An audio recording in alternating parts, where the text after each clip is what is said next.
Bienvenue dans Smart Bourse, votre double dose quotidienne de marché en direct sur Bismart, chaque jour à la mi-journée, 12h30, 13h, et en fin de journée, désormais, la grande édition pendant une heure à partir de 17h. Au sommaire de cette édition de la mi-journée, des marchés européens qui repartent de l'avant en l'absence des marchés américains. C'est Labor Day aujourd'hui et donc un jour férié aux États-Unis notamment et au Canada également, deux zones où les marchés resteront fermés. Mais même sans les États-Unis, on voit donc l'Europe repartir de l'avant au point que le Stock 600, l'indice des 600 grandes valeurs européennes, le grand baromètre des actions européennes, est au contact de ses plus hauts historiques. On gagne 0,7% à Paris.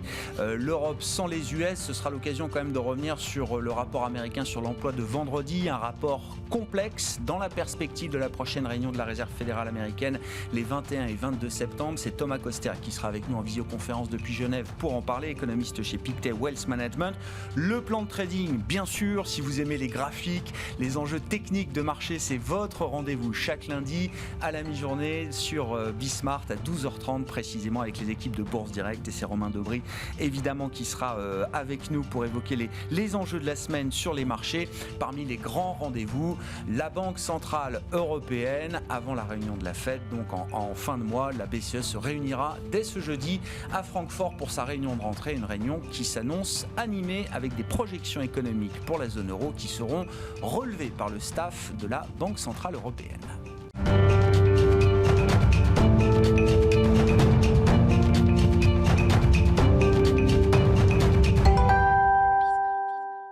Un début de semaine harmonieux et positif sur les marchés européens en l'absence de Wall Street. On le rappelle, les infos clés à mi-séance, c'est avec Alix Nguyen. La bourse de Paris évolue en légère hausse ce matin dans un contexte calme en ce jour de fermeture de Wall Street à l'occasion de la fête du travail. La semaine dernière, les investisseurs découvraient bon nombre de chiffres aux États-Unis, dont ceux décevants de l'emploi en août. Des statistiques suffisamment décevantes pour induire un tapering de la Fed possiblement repoussé. Pour rappel, l'économie américaine a créé 235 000 emplois dans le secteur non agricole en août. C'est nettement moins que les plus de 700 000 anticipés, le tout cumulé à des salaires qui augmentent. Les chiffres des inscriptions hebdomadaires au chômage attendus jeudi ne seront pas sans importance. Toujours sur le plan des statistiques, des chiffres rassurants pour le marché ce matin avec une hausse inattendue, celle des commandes à l'industrie allemande. Elles ont augmenté de 3,4% en juillet sous l'effet d'une forte demande extérieure. À noter que cette semaine en Europe, le grand rendez-vous sera celui jeudi de la réunion de la BCE. Plusieurs faucons ont dernièrement appelé à une diminution des mesures de soutien du PEPP. Un détour par l'Asie où le Nikkei clôturait à nouveau en hausse ce matin avec un gain de près de 2% sur fond d'espoir quant au successeur du Premier ministre Suga et d'éventuelles nouvelles mesures de soutien de l'économie japonaise. Pour rappel, Suga a annoncé vendredi qu'il ne se représenterait pas.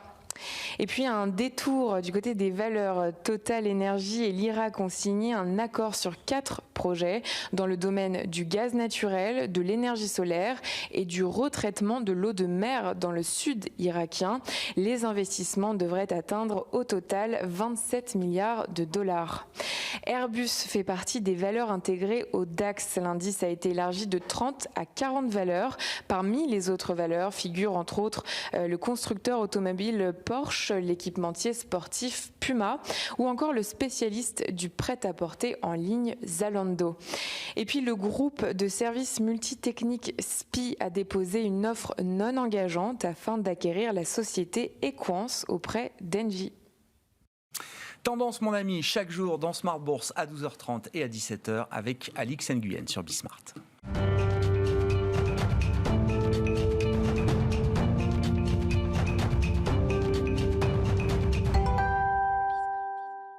État des lieux des marchés en ce début de semaine, notre rendez-vous avec le plan de trading et notre partenaire Bourse Direct, Romain Dobry est à mes côtés en plateau, membre de la cellule info d'experts de Bourse Direct. Bonjour Romain. Bonjour Grégoire. Merci d'être là. La situation de marché, effectivement, alors au moment où on se parle, ça va plutôt bien. Les indices européens rebondissent en ce début de semaine. Le Stock 600, je le disais, est proche de ses plus hauts historiques, sur ses plus hauts historiques. Donc en surface, effectivement, tout va bien.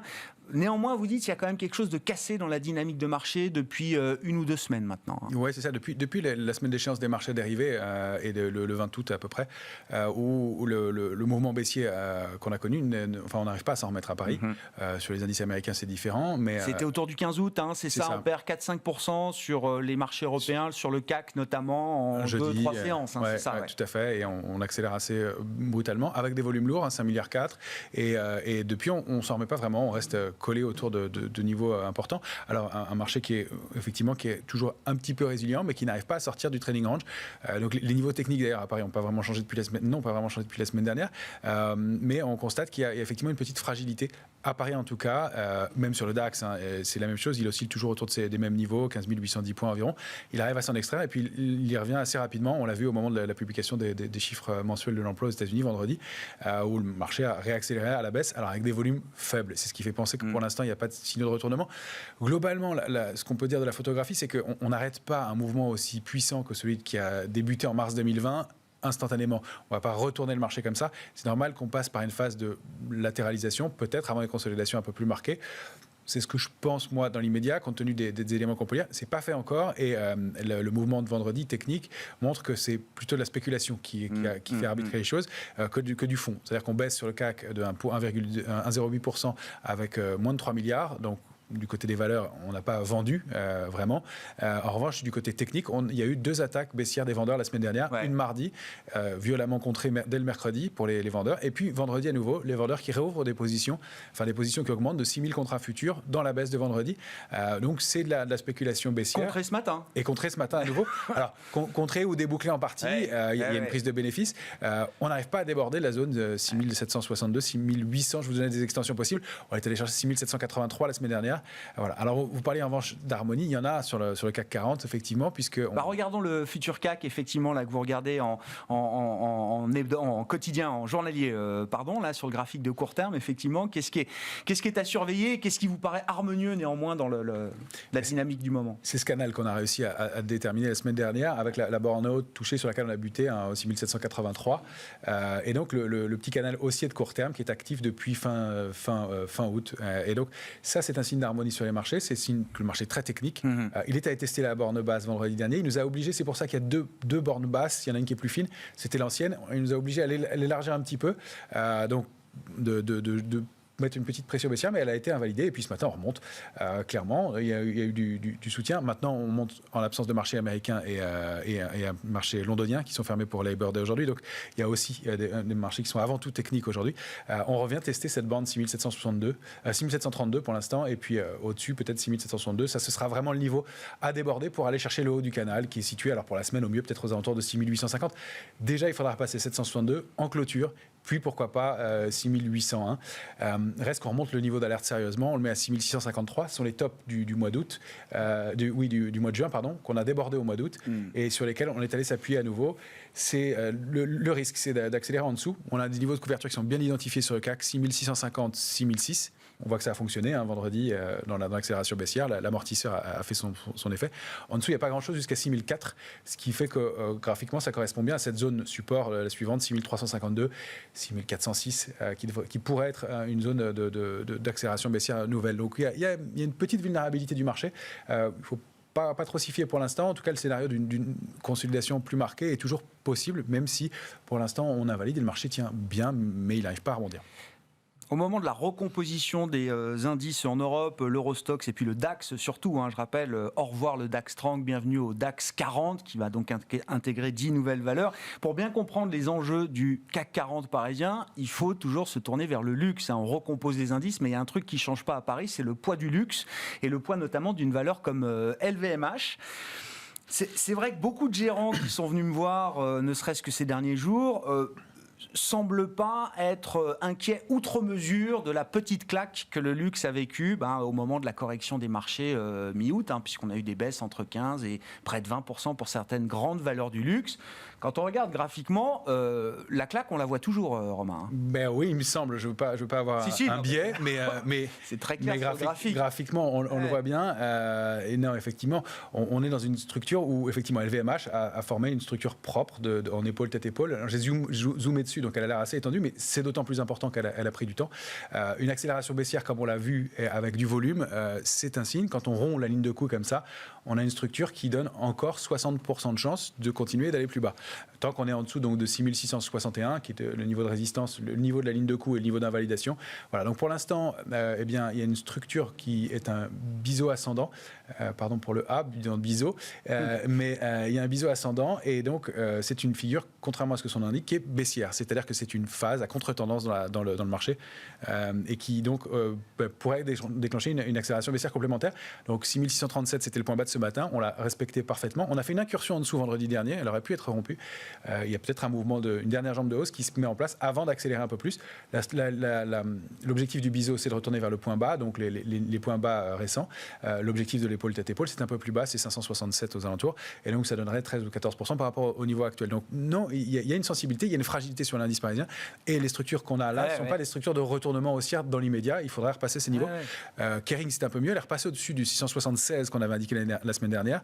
Elle s'est appuyée dessus, même pour l'instant. Donc, elle est plutôt du bon côté de la barrière. Ça se fait toujours dans des volumes qui sont assez ténus. Et le mouvement d'accélération baissière a été quand même brutal et avec des volumes 10 fois supérieurs à la moyenne. Il s'est quand même passé quelque chose. Donc, je ne suis pas inquiet outre mesure non plus. Mais l'harmonie n'est pas totalement revenue sur le secteur du luxe. Non, sur le secteur du luxe, manifestement, il y a un risque, il y a encore une vulnérabilité qui peut s'invalider, mais on a encore une probabilité qui est en faveur d'un mouvement complémentaire baissier. Supérieur à 50% d'avoir un mouvement de continuation de la baisse sur le secteur du luxe. Donc toujours un secteur à surveiller. Si on jette un coup d'œil sur les indices américains, donc qui vont rester fermés aujourd'hui, où en est-on quand on prend par exemple le S&P 500 comme baromètre, Romain? Là, j'ai zoomé par rapport à d'habitude sur le S&P 500, on est en journalier. Je voulais vous montrer les bougies de la semaine dernière, et notamment les deux dernières, qui sont des petites bougies avec des petits corps et des grandes mèches de chaque côté, assez symétriques. Ça s'appelle des toupies. C'est une marque d'indécision. Vous comprendrez pourquoi toupie, évidemment. Et ça montre que acheteurs et vendeurs se disputent, qu'il y a des écarts et de la volatilité intraday, mais qu'on n'arrive pas à prendre une décision, une direction forte. Donc, en dépit des records réguliers qu'on annonce, il faut aller zoomer un petit peu. Il y a quelques divergences graphiques qui apparaissent, notamment du côté des volumes. Il y a encore une fois, pas de figure de retournement. La tendance est haussière. On est au sein d'un canal haussier de moyen terme, dont on n'est pas allé chercher la borne depuis quelques temps, mais c'est plutôt harmonieux. On a franchi un niveau qui est 4504, qui pourrait être une première alerte sur le S&P. Mais on a pour l'instant une indécision sur le S&P, donc à surveiller. Peut-être un signal de ralentissement dans le mouvement qu'on connaît depuis quelques temps. Oui, c'est ça. Les records du marché américain permanents ne doivent pas nous aveugler. Il y a peut-être un phénomène d'épuisement quand même dans la hausse du marché américain. C'est possible. En tout cas, c'est ce que traduisent les graphiques en zoomant et en regardant un peu plus court terme. Bon, et puis il y a un indice dont on parle rarement, mais j'en ai entendu parler la semaine dernière. Là, quelques gérants sont venus me parler à nouveau du Japon. Est-ce qu'il y a une configuration technique, en l'occurrence, intéressante aujourd'hui sur les indices japonais, notamment sur le Nikkei 225? Oui, le graphique parle de lui-même. On a ce cercle bleu qui montre la puissante sortie haussière d'un biseau baissier cette fois-ci. Donc, biseau baissier, c'est l'inverse. Ascendante. Figure ascendante. C'est une consolidation. C'est un gros biseau. Il s'est mis en place depuis janvier. Donc, le Nikkei ne fait quasiment plus rien depuis le mois de janvier. Enfin, il y a une accélération. Et puis, une grande consolidation, une fausse sortie il y a quelques semaines. Et là, donc, on est sorti puissamment. Il se passe quelque chose. Donc, c'est dire que globalement, l'harmonie sur l'ensemble des marchés et des indices n'est pas rompue. Il y a des indices qui reviennent. Maintenant, on aime bien que les indices avancent de concert. Et là, il y a ce petit bémol en Europe. Clairement, on n'a pas photographié le DAX, mais c'est le même genre d'état d'esprit. En tout cas, sur le Nikkei, il y a cette accélération haussière marquée avec du volume, cette sortie confirmé en hebdomadaire. Là, c'est un graphique en hebdomadaire. Donc, c'est puissant. On a franchi les 28 240. Et donc, les cibles au-dessus, c'est au moins 30 140. Et puis, le haut du biseau qui nous mènerait donc à mi-chemin entre 30 000 et 32 000 à peu près. Donc, qui peut être une cible intéressante.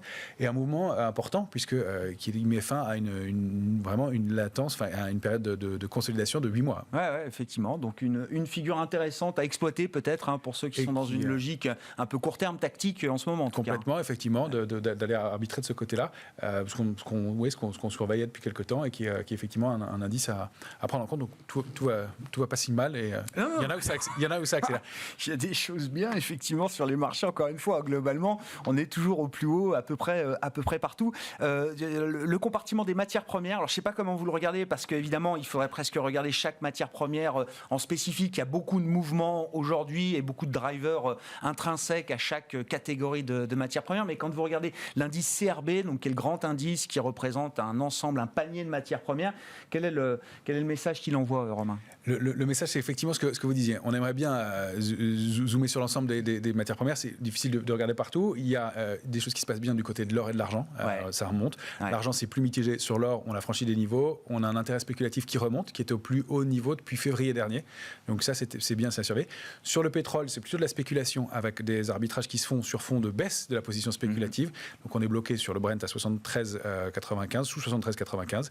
Reste que, effectivement, sur ce panier de 19 matières premières, on constate que depuis, c'est un graphique mensuel, on a bien rompu une dynamique baissière de long terme, on l'avait évoqué plusieurs fois. Reste qu'on bute pour le 3e mois d'affilée sur cette résistance. Là, c'est un produit qui reproduit le CRB, c'est pas le CRB lui-même, donc les niveaux sont à ajuster, mais sous cette résistance qui est à 17,66 et on n'arrive pas à le franchir. Il y a quelques divergences qui se mettent en place et des petites accélérations baissières par moment avec un petit peu plus de volume. Donc, pareil, cette idée d'une pause peut-être qui se mettrait en place, qui serait de concert avec l'ensemble des indices et qui est à surveiller aussi. On sait que la demande est forte sur certaines matières premières. On sait aussi qu'il y a des problèmes de pénurie qui font que ça pourrait bloquer un peu et bloquer cet indice aussi globalement. Donc de regarder cette photographie globale permet d'avoir une idée un peu plus générale de l'ensemble des secteurs, puisqu'effectivement, il y a des écarts qui sont assez divergents sur les différentes matières premières en ce moment. Bon, et puis alors, c'est une perte de devise qu'on a assez peu regardé finalement quand même cette année, l'euro-dollar, mais il faut peut-être en dire un mot puisqu'on va avoir une séquence là en septembre avec des réunions de banque centrale, la BCE cette semaine, la Fed la semaine prochaine. On a assez peu parlé de l'euro-dollar parce que visiblement il est resté plutôt bien identifié, enfin le range est resté bien identifié autour de l'euro-dollar. Quels sont les enjeux au démarrage d'une nouvelle séquence qui va impliquer la Banque centrale européenne et la Banque centrale américaine, Romain ? Déjà le graphique nous permet de dire une fois encore que pour l'euro-dollar c'est toujours compliqué d'analyser. Il y a des faux signaux. Il y avait cette possible figure de retournement baissière qui a l'air d'être invalide la semaine dernière. Alors, encore une fois, sur fond d'intérêt spéculatif qui se détruit. C'est-à-dire qu'on remonte, mais avec un intérêt spéculatif qui est en baisse, donc plutôt des rachats de vente et une fin de la pression baissière plus qu'un mouvement de retournement haussier. Donc, on va surveiller des niveaux techniques. Il y a un 16,94, un 19,10 qui est vraiment une zone importante. On s'articule autour de 1,18,10 qui est cette grande oblique en bleu. On voit que le marché l'observe bien. On aura un biais plus haussier ou plus baissier selon le côté de cette oblique. C'est un 18-10 pour la semaine du côté duquel on se trouve de cette oblique. Au-delà d'un 19-10, on pourrait accélérer. C'est là où on pourrait reprendre une dynamique haussière. On avait une figure de retournement qui paraissait un peu énorme compte tenu du mouvement de fond qui s'est mis en place il y a un an déjà haussier. Mais donc un regain de force pour l'euro. Et donc peut-être un risque aussi à nouveau pour le secteur du luxe. Sans vouloir être têtu. Oui, bien sûr. Exportateur, le secteur du luxe. L'euro qui monte, c'est plutôt négatif généralement, mécaniquement en tout cas pour les valeurs exportatrices. Le luxe notamment. On verra qui sera la plus hawkish des banques centrales ce mois-ci. La BCE cette semaine, la Fed le 22 septembre. Bon, réponse après la Fed le 22 septembre. On va revenir sur les enjeux des banques centrales pour ce mois-ci avec notamment la question de l'emploi américain qui reste une question posée après le rapport de vendredi qui a marqué les esprits avec une déception assez forte en matière de création d'emplois. Merci beaucoup Romain. Romain Dobré avec nous chaque lundi à 12h30, les équipes de Bourse Direct pour le plan de trading dans Smart Bourse sur Bismart.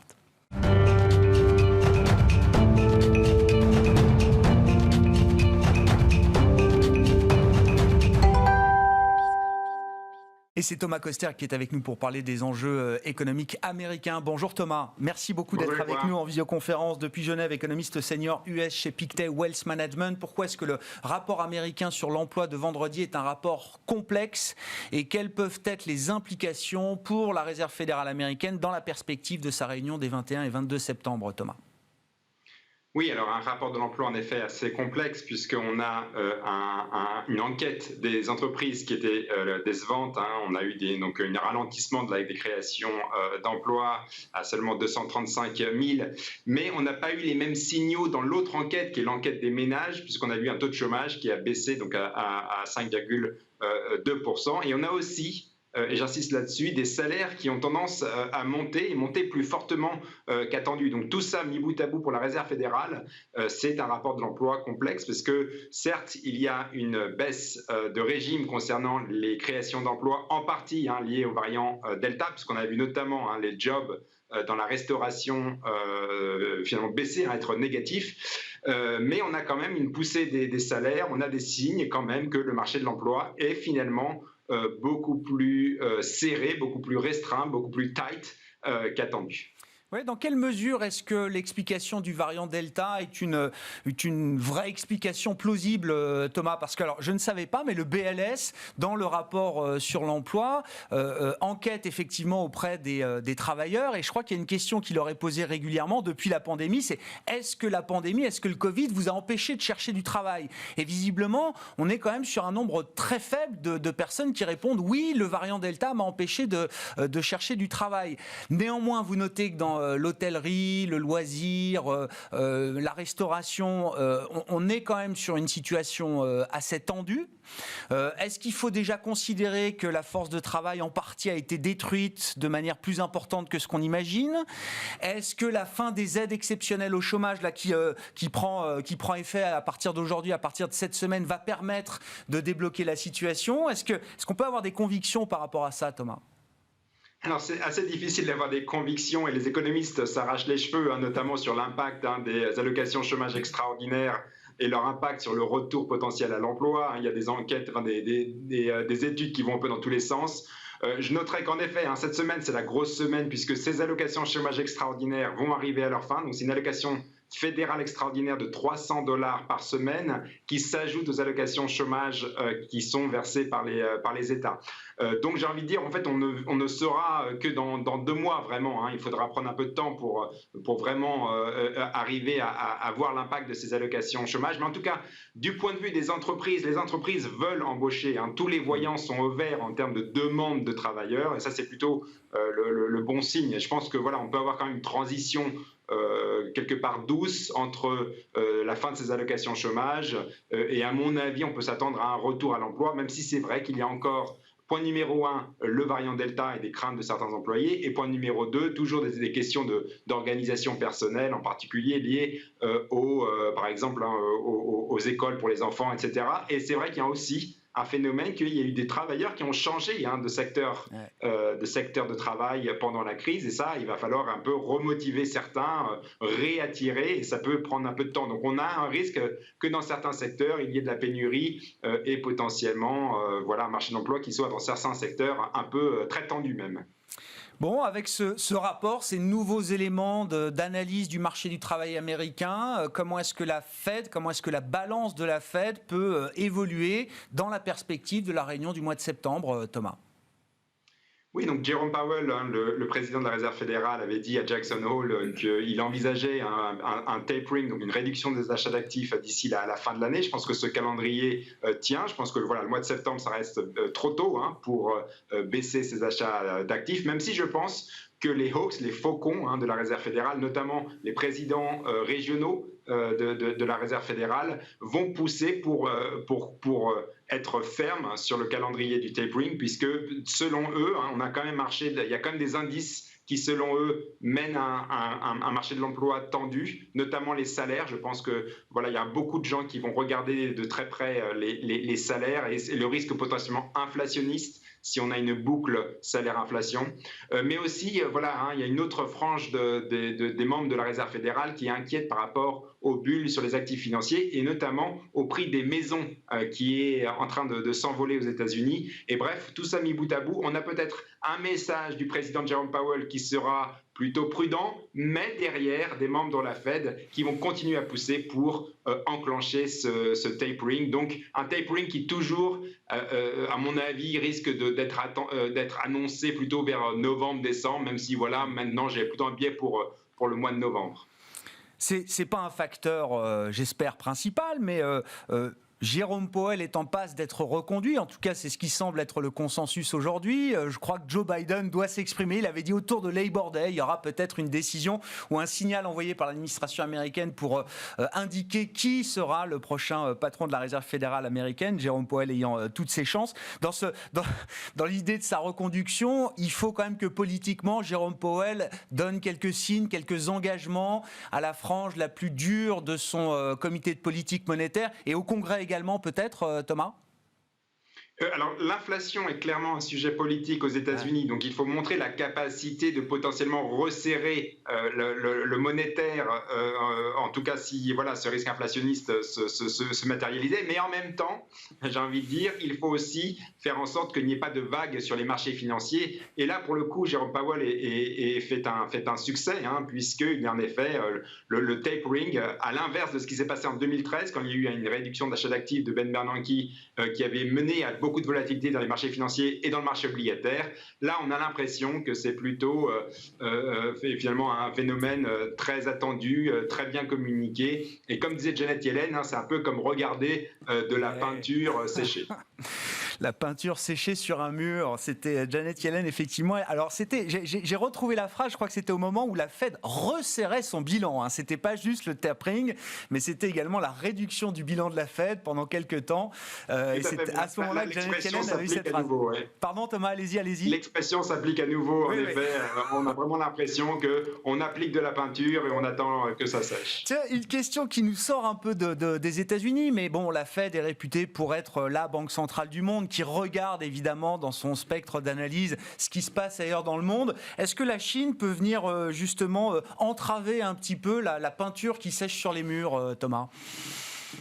C'est la vraie question. Il y a beaucoup de questions concernant la Chine. Je pense que la première question, c'est d'abord le coronavirus et la politique très stricte de la Chine de 0 cas de Covid, alors qu'on peut se poser la question si c'est encore potentiellement cohérent avec la politique industrielle de la Chine. Je rappelle que la Chine est intégrée aux chaînes d'approvisionnement mondiales. Or, on voit que cette politique zéro Covid en Chine crée des remous dans les chaînes d'approvisionnement. Donc ça, c'est un premier point. Deuxième point, il y a un point évidemment sur la politique chinoise, notamment la fameuse politique de prospérité commune. Il y a un tour de vis notamment sur les entreprises chinoises. Et troisième point, il y a une question au niveau du marché immobilier chinois, puisqu'on voit qu'il y a un grand promoteur immobilier chinois qui a donc des déboires financiers à l'heure actuelle. Et je pense que voilà, ça mérite en effet de regarder ça de très près. Maintenant, au niveau de la photographie d'ensemble, la Chine est une économie stop and go, comme on dit, où alors on a des resserrements suivis par finalement des réouvertures, notamment monétaires et budgétaires. Voilà, on est dans du stop and go. Je pense que voilà, on est peut-être dans une phase de stop, en espérant que le go ne soit pas trop loin. Merci beaucoup Thomas pour votre éclairage hebdomadaire sur les enjeux macroéconomiques américains notamment. Thomas Kosterg avec nous en visioconférence depuis Genève, économiste senior en charge de suivre les États-Unis chez Pictet Wealth Management. Voilà pour les enjeux de cette semaine. On se retrouve ce soir en direct à 17h sur Bismart.